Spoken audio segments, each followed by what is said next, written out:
Soybean आवडत नसेल तरी ही रेसिपी एकदा नक्की ट्राय करा। एकदा बनवली की पुन्हा पुन्हा बनवाल, म्हणून आजच ही रेसिपी सेव्ह करून ठेवा। सर्वप्रथम सोयाबीन गरम पाण्यात काही मिनिटे भिजवून घ्या।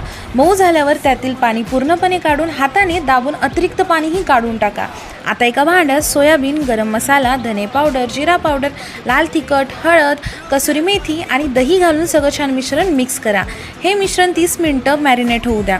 एका पॅनमध्ये तेल गरम करा, त्यात बारीक चिरलेला कांदा घालून सोनेरी होईपर्यंत परतून घ्या।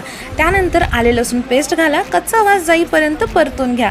आता टोमॅटोची पेस्ट घाला, त्यात धने पावडर, जिरा पावडर, गरम मसाला, लाल तिखट, हळद आणि चवीनुसार मीठ घालून मसाला छान परता।